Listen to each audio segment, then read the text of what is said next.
ਜ਼ਿਲ੍ਹੇ ਦੇ ਵਿੱਚ ਹੋਇਆ ਸੀ ਉਸ ਨੂੰ ਸੋਲਵ ਕਰ ਲਿਆ ਹੈਗਾ ਤੇ ਉਸ ਦੇ ਪਿੱਛੇ ਜਿਹੜੀ ਕਨਸਪੀਰੇਸੀ ਹੈਗੀ ਉਸ ਨੂੰ ਅਨਵੇਲ ਕਰ ਲਿਆ ਹੈਗਾ।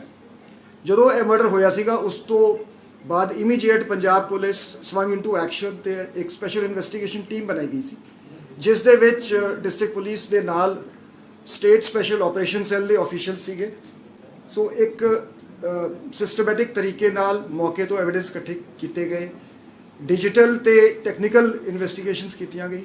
ਜਿਹੜਾ ਸੀਸੀਟੀਵੀ ਦਾ ਫੁਟੇਜ ਸੀਗਾ, ਜਿਹੜਾ ਰੂਟ ਆਫ ਜਿੱਥੋਂ ਅਸੇਲੈਂਟਸ ਆਏ ਸੀਗੇ ਤੇ ਤਕਰੀਬਨ 125 ਕਿਲੋਮੀਟਰ ਦਾ ਰੂਟ ਟਰੈਕ ਕਰਕੇ ਉਸ ਦੇ ਵਿੱਚ ਟੈਕਨੀਕਲ ਪੁਆਇੰਟਸ ਤੇ ਜਿੱਥੇ ਵਿਜ਼ਿਬਿਲਿਟੀ ਸੀਗੀ ਉੱਥੋਂ ਟਾਵਰ ਡੰਪਸ ਐਨਾਲਾਈਜ਼ ਕੀਤੇ ਗਏ, ਚੁੱਕੇ ਗਏ ਤੇ ਹਿਊਮਨ ਇੰਟੈਲੀਜੈਂਸ ਵੀ ਡਿਵੈਲਪ ਕਰਕੇ ਜਿਹੜੀ ਇਨਵੈਸਟੀਗੇਸ਼ਨ ਦੇ ਵਿੱਚ ਆਈ ਗੱਲ ਸਾਹਮਣੇ ਆਈ ਹੈ ਕਿ ਇਹ ਗੁਰਪ੍ਰੀਤ ਸਿੰਘ ਦਾ ਮਰਡਰ ਜਿਹੜਾ ਹੈਗਾ ਫੋਰਨ ਬੇਸਡ ਅਰਸ਼ਦੀਪ ਡੱਲਾ ਤੇ ਉਸ ਦੇ ਐਸੋਸੀਏਟਸ ਕੁਝ ਹੋਰ ਲੋਕਾਂ ਨੇ ਮਾਸਟਰਮਾਈਂਡ ਕੀਤਾ ਹੈਗਾ।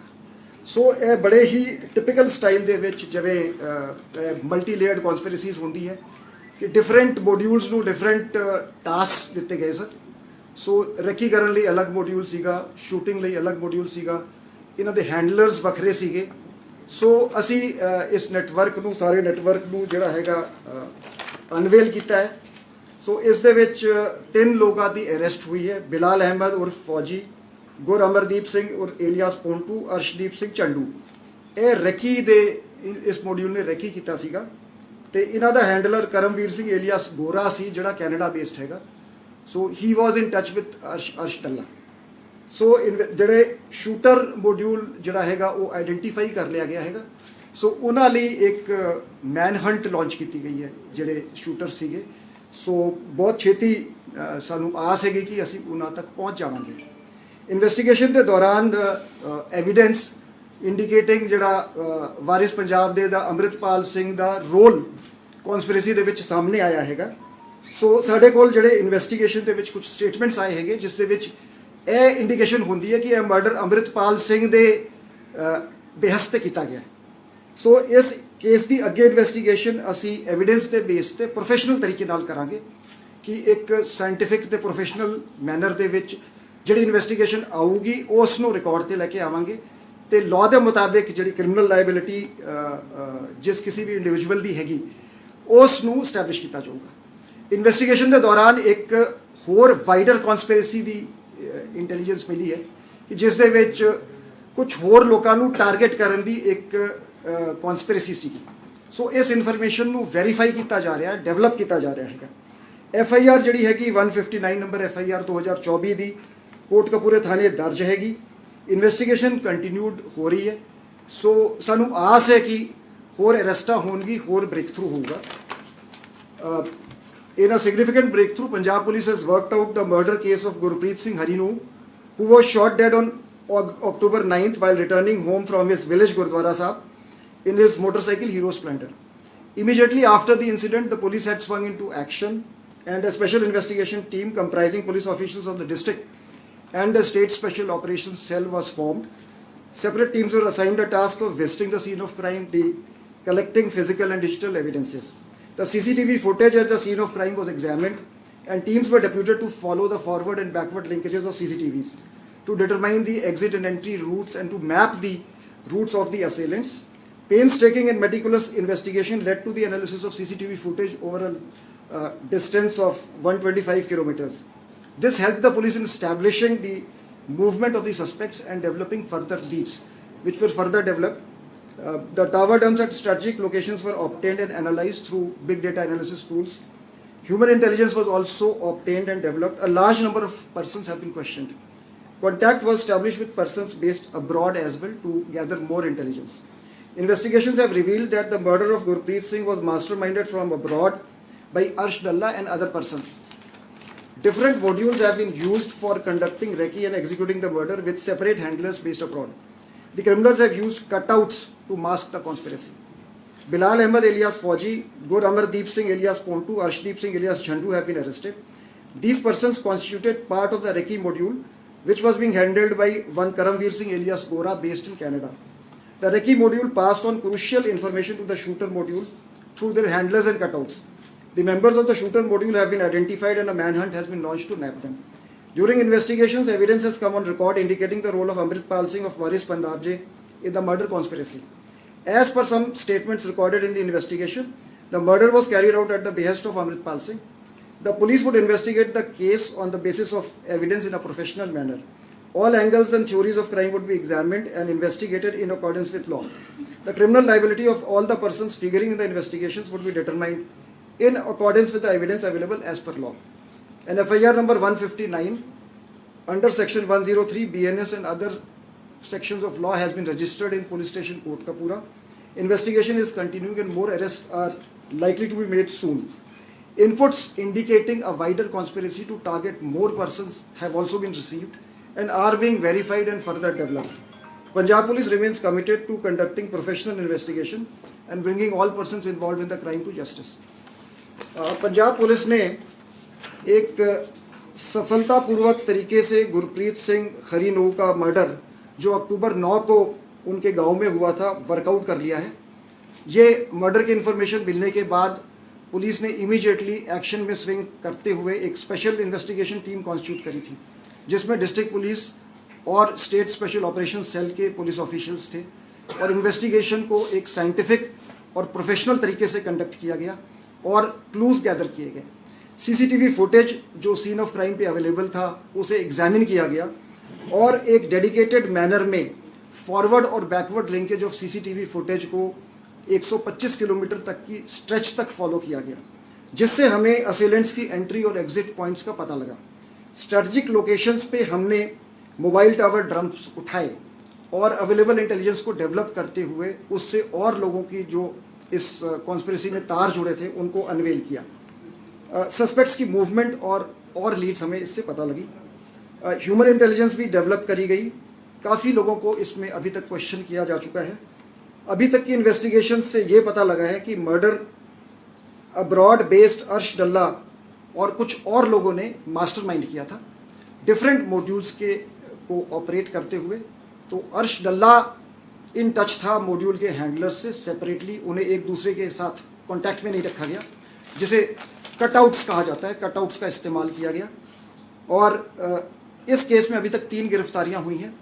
बिलाल अहमद उर्फ फौजी, गुर अमरदीप सिंह उर्फ पोंटू, अर्शदीप सिंह उर्फ झंडू, ये तीनों एक मॉड्यूल का हिस्सा थे जिसको प्राइमरली रेकी के लिए यूज़ किया गया था।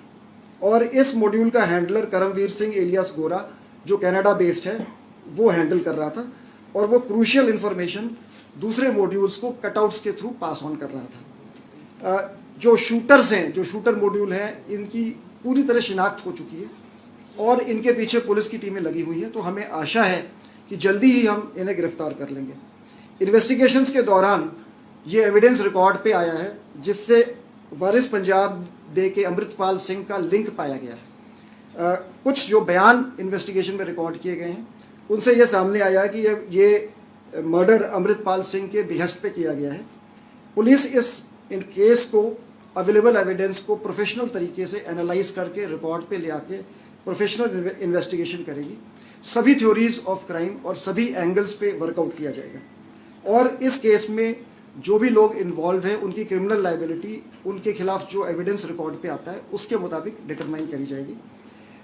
एक वाइडर कॉन्स्पिरेसी जिसमें कि और लोगों को टारगेट करने की इनपुट्स हैं भी सामने आई है और इसे बहुत सीरियसली लिया जा रहा है। सीरियसली लेके इसकी डीप इन्वेस्टिगेशन करके इसको फर्दर डेवलप किया जा रहा है। FIR नंबर 159 2024 की पुलिस स्टेशन कोटकपूरा में दर्ज है अंडर सेक्शन 103 BNS और इसकी इन्वेस्टिगेशन जारी है प्रोफेशनल तरीके से। इसमें जल्दी ही और गिरफ्तारियां होने की आशा है और पंजाब पुलिस एक प्रोफेशनल तरीके से इन्वेस्टिगेशन करके इस केस की इन्वेस्टिगेशन को मुकम्मल करेगी। अमृतपाल ਦਾ ਨਾਮ ਦਿੱਤਾ ਕਿ ਅਮਰਿਤਪਾਲ ਨੇ ਇਹ ਪੂਰੀ ਕਨਸਪੀਰੇਸੀ ਡਿਊਰਿੰਗ ਜਿਹੜਾ ਜੇਲ੍ਹ ਦੇ ਵਿੱਚ ਡਿਬਰੂਗੜ੍ਹ ਜੇਲ੍ਹ ਦੇ ਵਿੱਚ ਗਏ ਉਸ ਸਮੇਂ ਦੀ ਹੈ ਕਿ ਉਸ ਤੋਂ ਪਹਿਲਾਂ ਦੀ ਕਨਸਪੀਰੇਸੀ ਰਚੀ ਗਈ ਸੀ ਜੇਕਰ ਅਮਰਿਤਪਾਲ ਦਾ ਲਿੰਕ ਵਿੱਚ ਸਾਹਮਣੇ ਅਸੀਂ ਸਾਰਾ ਕੁਝ ਹੀ ਦੱਸਾਂਗੇ। ਹਜੇ ਐਜ਼ ਆਈ ਸੈਡ ਕਿ ਅਸੀਂ ਇਹਨੂੰ ਬੜੇ ਹੀ ਪ੍ਰੋਫੈਸ਼ਨਲ ਤਰੀਕੇ ਨਾਲ ਮੈਟੀਕੂਲਸ ਤਰੀਕੇ ਨਾਲ ਕਰਾਂਗੇ। ਜਿਹੜੀ ਲੀਡ ਸਾਡੇ ਕੋਲ ਆਊਗੀ ਉਸ ਨੂੰ ਅੱਗੇ ਡਿਵੈਲਪ ਕਰਾਂਗੇ। लेकिन सर क्या रंजिश ही अमृतपाल ਦੇ ਨਾਲ ਇਸ ਦੀ ਕਿ ਥੋੜਾ ਜਿਹਾ ਇਸ ਨੂੰ ਐਕਸਪਲੇਨ ਕਰੀਏ। ਹਾਂ, ਇਹ ਬੇਸਿਕਲੀ ਦੇਖੋ ਜੀ, ਗੁਰਪ੍ਰੀਤ ਸਿੰਘ ਜਿਹੜਾ ਸੀਗਾ ਇਹਨਾਂ ਦਾ ਫਾਊਂਡਰ ਮੈਂਬਰ ਸੀ ਵਾਰਿਸ ਪੰਜਾਬ ਦੇ ਦਾ। ਜਿਹੜੀ ਜਦੋਂ ਦੀਪ ਸਿੱਧੂ ਨੇ ਇਹ ਜਥੇਬੰਦੀ ਬਣਾਈ ਸੀਗੀ ਤਾਂ ਇਨੀਸ਼ੀਅਲ ਜਿਹੜੇ 9 ਮੈਂਬਰ ਸੀਗੇ ਉਸ ਦੇ ਵਿੱਚ ਗੁਰਪ੍ਰੀਤ ਸਿੰਘ ਇੱਕ ਸੀਗਾ। ਸਗੋਂ ਦਸੰਬਰ 2021 ਦੇ ਵਿੱਚ ਇਸ ਨੂੰ ਖਜ਼ਾਨਚੀ ਅਪਾਇੰਟ ਕੀਤਾ ਗਿਆ ਜਥੇਬੰਦੀ ਦਾ। ਦੀਪ ਸਿੱਧੂ ਦੀ ਡੈਥ ਤੋਂ ਬਾਅਦ ਜਦੋਂ ਅੰਮ੍ਰਿਤਪਾਲ ਸਿੰਘ ਨੂੰ ਵਾਰਿਸ ਪੰਜਾਬ ਦੇ ਦਾ ਮੁਖੀ ਬਣਾਇਆ ਗਿਆ ਸੀਗਾ, ਸੋ ਇਹ ਉਸ ਦਾ ਇੱਕ ਬਹੁਤ ਹੀ ਅਹਿਮ ਮੈਂਬਰ ਸੀਗਾ। ਉਸ ਤੋਂ ਬਾਅਦ ਇਹਨਾਂ ਦੇ ਡਿਫਰੈਂਸਸ ਆਪਸ ਵਿੱਚ ਹੋ ਗਏ। ਇਸ ਨੇ ਸੋਸ਼ਲ ਮੀਡੀਆ ਤੇ ਪੋਸਟ ਪਾਈਆਂ ਜਿਸ ਦੇ ਵਿੱਚ ਅੰਮ੍ਰਿਤਪਾਲ ਸਿੰਘ ਨੂੰ ਕ੍ਰਿਟਿਸਾਈਜ਼ ਕੀਤਾ ਗਿਆ। ਸੋ ਇਸ ਨੂੰ ਥ੍ਰੈਟਸ ਵੀ ਮਿਲੀਆਂ ਸੀ। ਸੋ ਉਹ ਸਾਰੀ ਚੀਜ਼ਾਂ ਇਨਵੈਸਟੀਗੇਸ਼ਨ ਦੇ ਵਿੱਚ ਅਸੀਂ ਉਹਨਾਂ ਨੂੰ ਵੈਰੀਫਾਈ ਕਰਕੇ ਡਿਵੈਲਪ ਕਰਾਂਗੇ। दिल साहब इसमें क्योंकि ਜਿਹੜਾ ਬਿਲਾਲ ਖਾਨ ਹੈ ਉਹ ਆਲਰੇਡੀ ਕ੍ਰਿਮੀਨਲ ਬੈਕਗ੍ਰਾਉਂਡ ਦਾ ਹੈ, ਪਹਿਲਾਂ ਜੇਲ੍ਹ 'ਚ ਵੀ ਰਿਹਾ ਹੈ ਤੇ ਇਹ ਅਰਸ਼ ਡੱਲਾ ਦੇ ਨਾਲ ਇਹਦਾ ਲਿੰਕ ਜਿਹੜਾ ਸਾਹਮਣੇ ਆ ਰਿਹਾ ਹੈ ਤਾਂ ਕਿਤੇ ਨਾ ਕਿਤੇ ਅਰਸ਼ ਡੱਲਾ ਦਾ ਜਿਹੜਾ ਲਿੰਕ ਹੈ ਉਹ ਕਰ ਰਹੇ ਇਨਵੈਸਟੀਗੇਸ਼ਨ 'ਚ, ਕਿਉਂਕਿ ਬਹੁਤ ਸਾਰੀ ਚੀਜ਼ਾਂ ਇਹਦੇ ਵਿੱਚ ਹੁਣ ਆ ਰਹੀ ਹੈ। Bilal Khan already criminal background, Arsh Dalla ਦੇ ਨਾਲ ਰਿਲੇਸ਼ਨ ਜਿਹੜਾ ਤੁਸੀਂ ਵੀ ਦੱਸਿਆ ਹੈ, ਤਾਂ ਇਹ ਕਿਸ ਤਰ੍ਹਾਂ ਇਨਵੈਸਟੀਗੇਸ਼ਨ ਪ੍ਰੀਲਿਮਿਨਰੀ ਇਨਵੈਸਟੀਗੇਸ਼ਨ 'ਚ ਕੁਝ ਹੋਰ ਆਇਆ ਹੋਵੇ? ਨਹੀਂ, ਤੁਹਾਡੀ ਗੱਲ ਬਿਲਕੁਲ ਠੀਕ ਹੈ। ਦੇਖੋ ਜੀ, ਬੇਸਿਕਲੀ ਅਸੀਂ ਜਿਹੜੀ ਗੱਲ ਨੋਟਿਸ ਕੀਤੀ ਹੈ ਕਿ ਇੱਕ ਗੈਂਗਸਟਰਸ ਜਿਹੜੇ ਹੈਗੇ ਉਹ ਆਪਰੇਟ ਕਰਦੇ, ਜਿਹੜੇ ਇਹਨਾਂ ਦੇ ਹੈਂਡਲਰਸ ਮਾਸਟਰਮਾਈਂਡਸ ਹੈਗੇ ਉਹ ਬਾਹਰ ਬੈਠੇ ਹੈ। ਉਹ ਜਿਹੜੇ ਉਹਨਾਂ ਦੇ ਜਿਹੜੇ ਸੂਤਰ ਹੈਗੇ, ਜਿਹੜੇ ਜੇਲ੍ਹ ਦੇ ਵਿੱਚ ਜਿਹੜੇ ਉਹਨਾਂ ਦੇ ਥੋੜੇ ਐਕਸਪੀਰੀਅੰਸਡ ਹਾਰਡਕੋਰ ਹੈਗੇ, ਉਹਨਾਂ ਦੇ ਨਾਲ ਇਨ ਟੱਚ ਰਹਿੰਦੇ ਆ। ਉਹਨਾਂ ਦੇ ਥਰੂ ਜਿਹੜੇ ਯੰਗ ਜਿਹੜੇ ਕ੍ਰਿਮੀਨਲਸ ਹੈਗੇ ਉਹਨਾਂ ਨੂੰ ਇਹ ਅਪਰੋਚ ਕਰਦੇ ਆ। ਸੋ ਬੇਸਿਕਲੀ ਤੁਸੀਂ ਜੇ ਮੈਂ ਥੋੜਾ ਧਿਆਨ ਜਿਹੜਾ ਆਪਣਾ ਜਿਹੜਾ ਰਾਕਟ ਅਟੈਕ ਹੋਇਆ ਸੀਗਾ ਇੰਟੈਲੀਜੈਂਸ ਹੈਡਕੁਆਟਰ, ਉਹ ਜੁਵੇਨਾਈਲਸ ਉਹਦੇ ਵਿੱਚ ਸੀਗੇ। ਈਵਨ ਸਰਹਾਲੀ ਅਟੈਕ ਦੇ ਵਿੱਚ ਜੁਵੇਨਾਈਲ ਸੀਗੇ।